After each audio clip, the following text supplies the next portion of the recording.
Oh, do we say any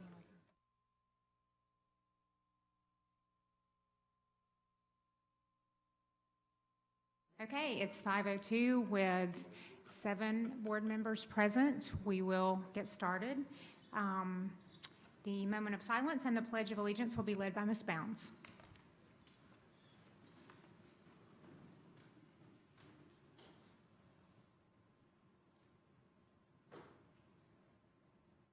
Salute, pledge. I pledge allegiance to the flag of the United States of America and to the republic for which it stands, one nation, under God, indivisible, with liberty and justice for all. Welcome to our October Board of Education work session. Chair Hill is traveling this week, so as Vice Chair, I will be serving in her absence tonight, and Ms. Hill will return for our regular session meeting on October 17th. I don't see any elected officials in the audience.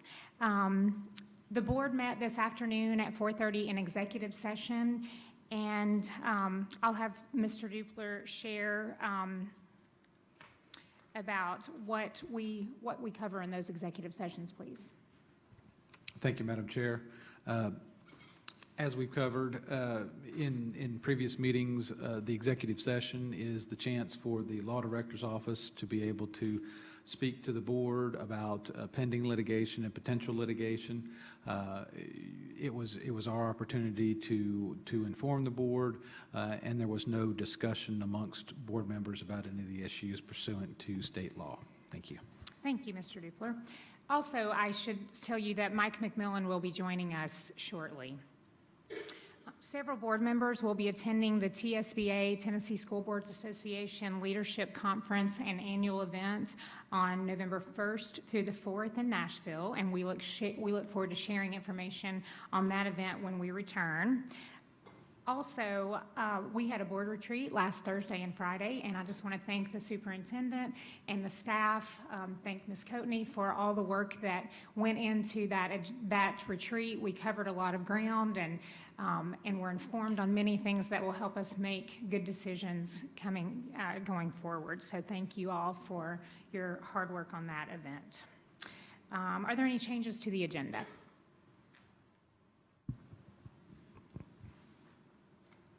Okay, do I have a motion to approve? So moved. Second. All in favor? Aye. Aye. Thank you. Motion carries. The agenda is approved. And we go now to the superintendent's report. Mr. Thomas?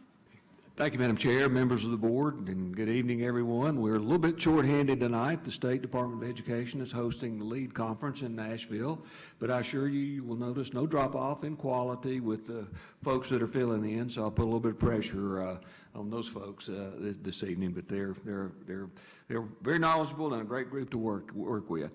On Monday morning, I attended the Health Department's community outreach kickoff of their Healthy Habits Child Health Week at Sammy Hill. It's a fun time with preschoolers and kindergartners as they and their parents learned about 10 Care Kids program.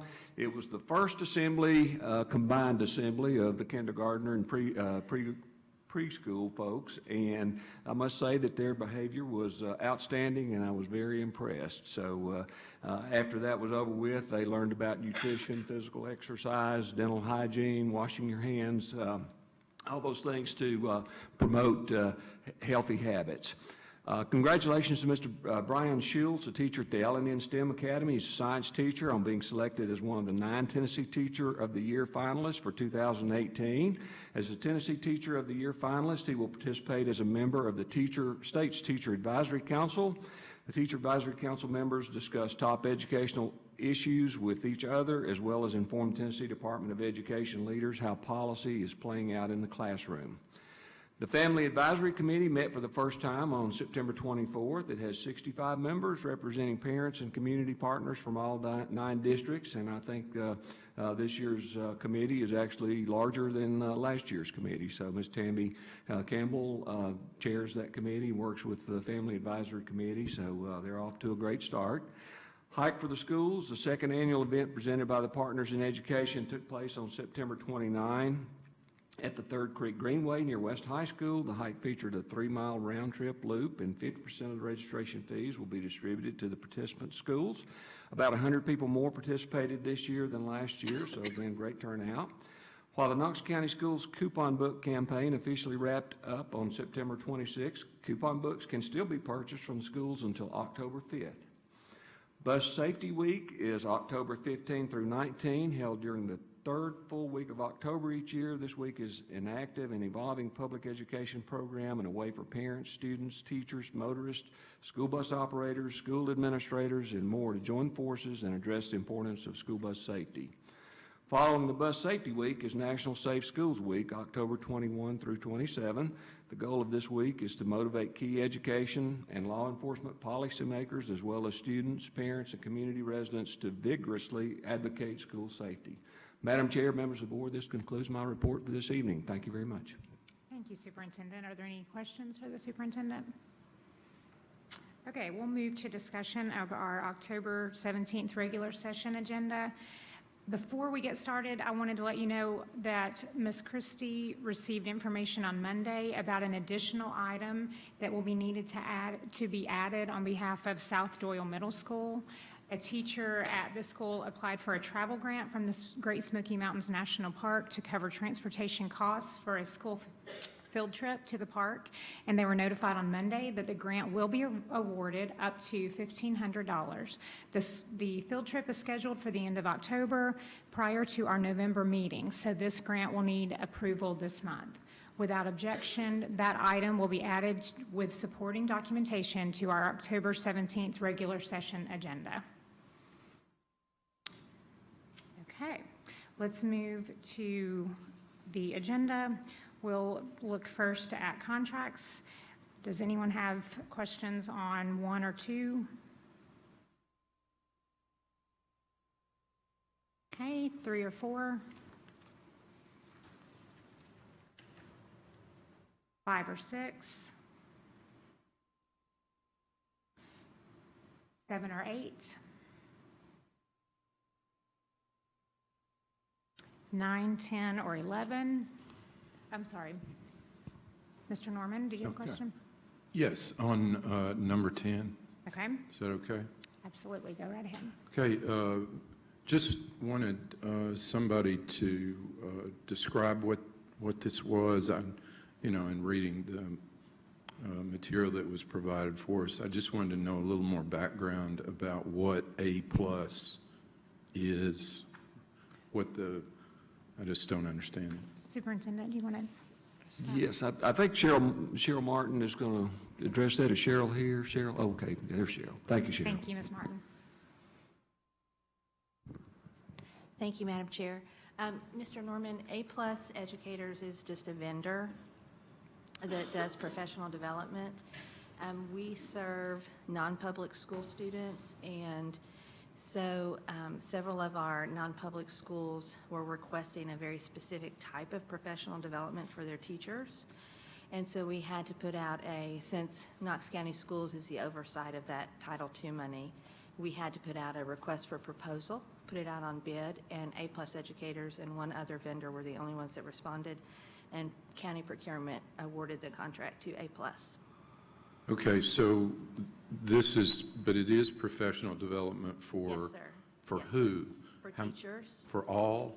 Yes, so since Knox County Schools is the oversight of the Title IIA money for non-public schools, we had to, when we put out the request for proposal, we had to open it up to any school in Knox County that could choose to use the contract if they want to. They don't have to.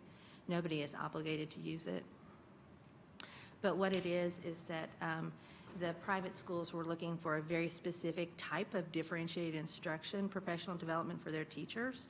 They wanted on-site professional development along with a web-based, and there weren't a whole lot of vendors that they found that could offer both of those things.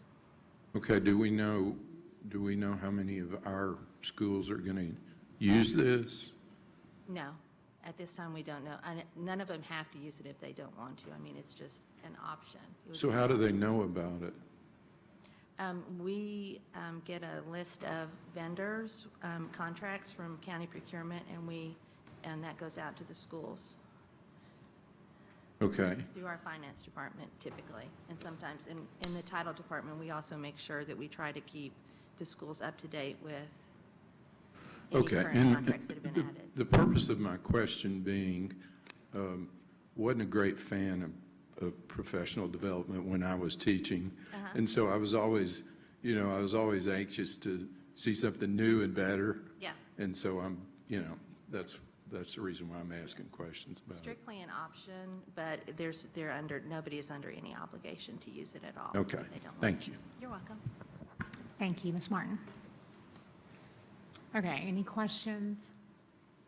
Oh, thank you, Ms. Bounce. Okay, back up, thank you, Madam Chair. Back up to number 9, and it's really not a question. I was just reading through the committees that had been appointed, and I was very impressed at the stellar educators that had been selected to serve on these committees in their field of expertise. So the only other thing that I would ask, and I don't think Sarah Searle, oh, there she is if you have, when you come up with a date or schedules of when these committees are going to meet, if you would notify the board.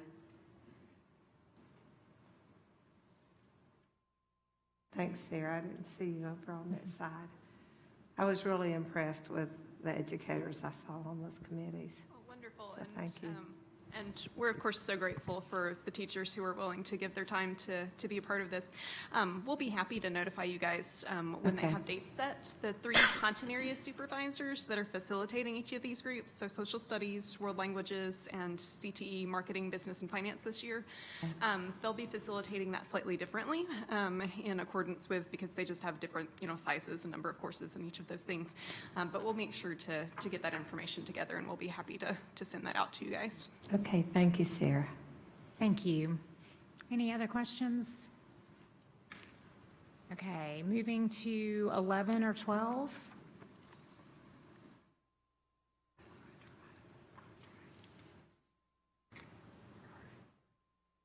$13 or $14. Your light's still on.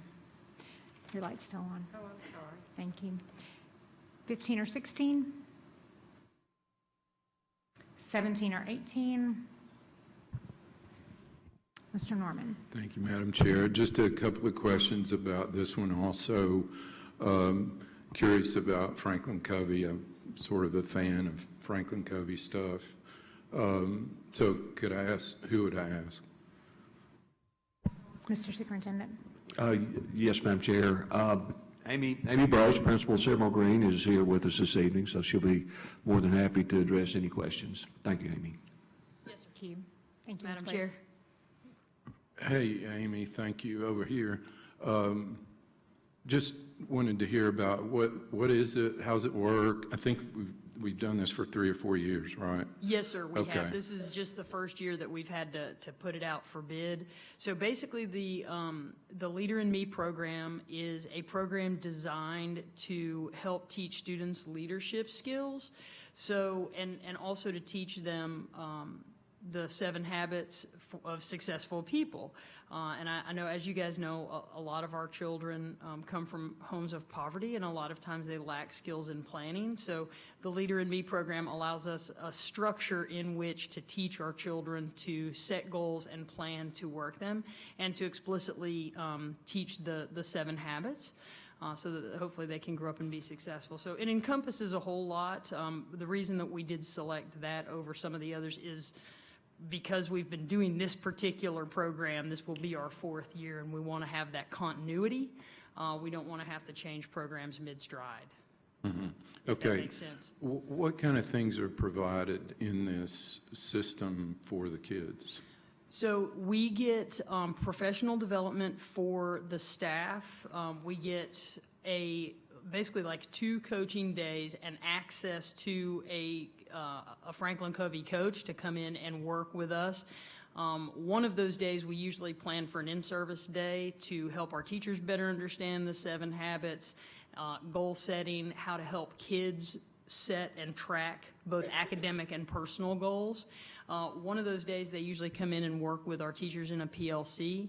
We also get to go to, in our region, because there are several other schools that are Leader in Me schools, or at least there were. I don't know about this year, but there were several. So we have kind of community days where we get together with other Leader in Me schools and discuss how they're implementing the program, how we might implement the program. For us, and a lot of it too, I would have to ask to be sure, but a lot of it too is paying for the copyright to use their language and to use the posters and that kind of thing. Okay. Have you had any feedback about, I mean, how do you get feedback from kids and teachers and so on about this? I'm assuming they're very enthusiastic about it. Yes, sir. Yes, sir. Okay. I mean, if you come in and speak to any of our, matter of fact, this is somewhat anecdotal. Madam Chair, if I kind of have a bird walk thing, so like just shut me down if you need to. But some of my third graders last year took a trip to the zoo, and we were obviously not the only school there, but there were some other kids from another school that were not on their best behavior, shall we say. And literally, one of my teachers overheard a conversation by some of my these are 8-year-olds, third graders. And they were discussing the fact that they were like, those children, they don't know anything about leadership. Oh. If they just had the leader in me, they really need to learn to be proactive. I mean, so our kids are really embracing it. Our staff, this was prior to me, but this was a staff-driven initiative. Sure.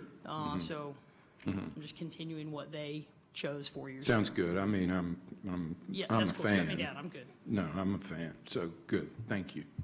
Thank you, Ms. Brace. Yes, ma'am. Any more questions before she leaves? Thank you. Okay, questions on 18 and 19? Okay, moving to board policies. A deals with the social media policy. Do we have questions on that one? Okay, Ms. Bass? Ms. Bass. I would just say, and I have sent some emails to Ms. Carling, Ms. Harrington about it.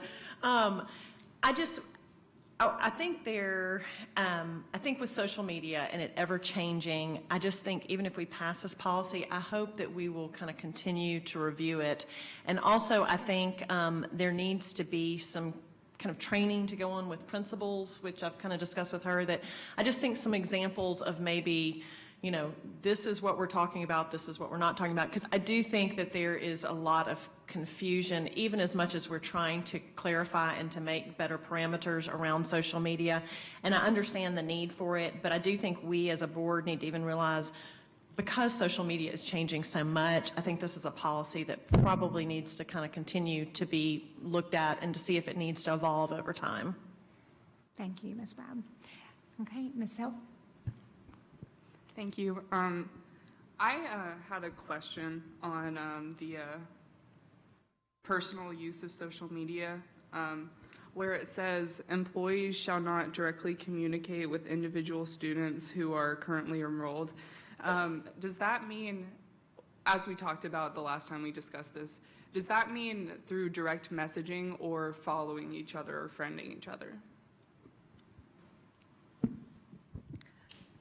If we're talking about personal pages, then there should not be any friending or following of students.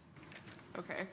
On that note, I think there's a little like miscommunication, because I thought the last time we had discussed it, it was there's no like direct messaging on social media.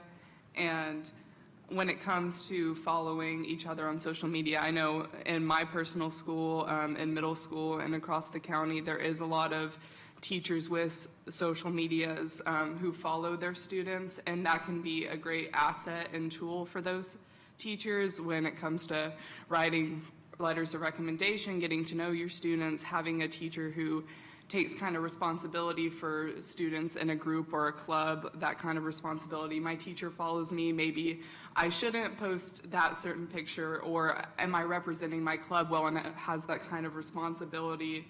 Or even when it comes to, train of thought, other ways it can be beneficial. I think that there definitely shouldn't be any kind of direct messaging, and that stands. And some teachers choose not to follow or friend just to get rid of any kind of risk there, but I think it needs to be very, very specific about what that means, because I think the wording is ambiguous. So some teachers will take it to mean I can't friend or follow, and if that's what we decide it should be, then it needs to say that. But if it's just direct messaging, it also needs to say that, because it's not very clear right now. Ms. Harrington? Well, I would just say there is a distinction between professional use and personal use. If a teacher is using an account for professional use, then this would not apply. Okay. So, for instance, if a teacher identifies themselves as a teacher of Knox County Schools, then that is a professional account, because they have identified themselves and need to be mindful as they post things on that account.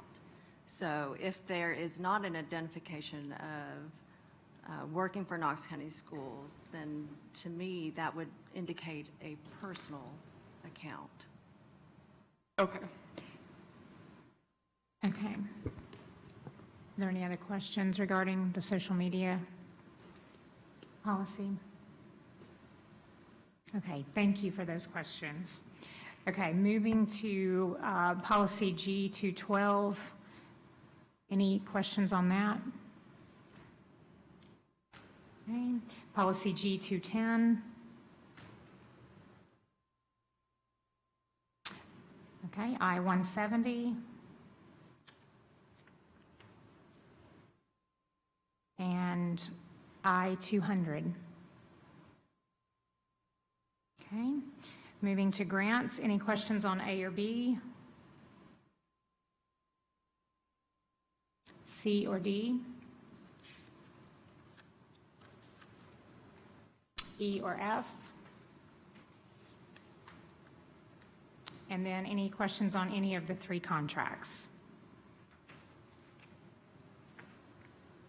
Okay, and then regular agenda items, the charter school status.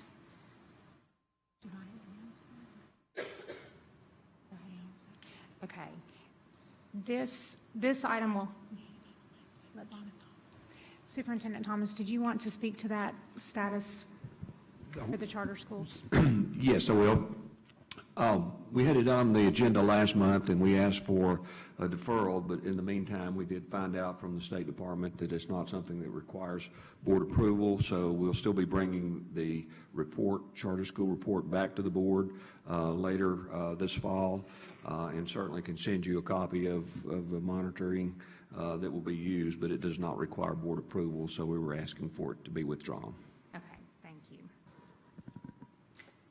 So that agenda item will be withdrawn for our October 17th agenda. Okay. And we now move to public forum. We just have one speaker, Mr. Shelton.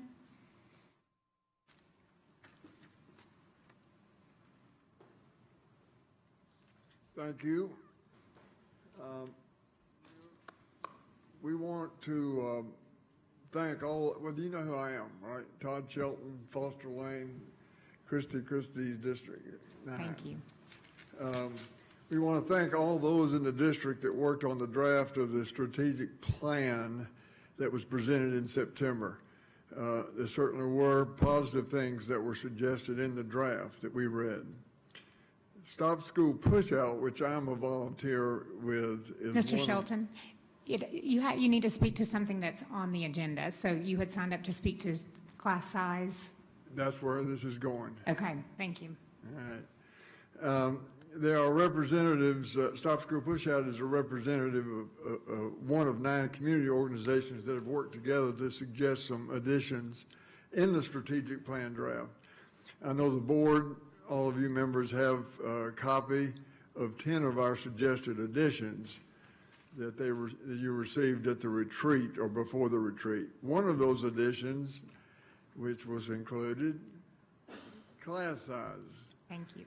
That is one of the reasons we proposed a goal in the strategic plan to be about class size. In the draft, there are many phrases used to describe our goals and the responsibility to the students of Knox County, like supportive environment, support student learning, focus on the specific learning and supporting needs of every student, honoring a classroom diversity and being inclusive, and advocate excellence for all students. But we agree with all these. That is one of the reasons we proposed the goal in the strategic plan about class size. The function of the classroom is the centerpiece of the educational process that we expose our children to. It is where we try to broaden and enrich our children's learning experience. We believe that having 20 students or less in a classroom should be one of the goals in our 3-year strategic plan. That means all levels from K through 12, including the Career Academy, should not let their class size get over 20 students. 25 students would be allowed only by special exception until a remedy could be found. Our classroom teachers are the primary source of our excellent education for our students. If the class is overcrowded and understaffed, then our references to all of those lofty goals we strive for and the experience of finding excellent for all of our students will not be able to happen in Knox County. From one teacher who is an advocate for excellence came this statement. She said, basically, smaller classes result in less cramped quarters, which is especially important for kids with trauma. She said there's a lot of research about this. She said more one-on-one attention for kids, higher quality feedback for kids on assignments, a greater number of activities in a given class period because it doesn't take the whole time to get around to everyone, a greater variety of quality activities because of more flexibility around space, material, and prep time. This teacher failed to insert this, but I think it's probably true that her days would be a lot nicer too if there were 120. We asked the board to please consider this in the proposal that we submitted you. Thank you. Thank you, Mr. Shelton. And that concludes public forum. We'll move now to board forum. We'll start with Ms. Christie, Mr. McMillan, Ms. Bounds, Ms. Babb, Mr. Norman? No? Okay, thank you. And that concludes our meeting.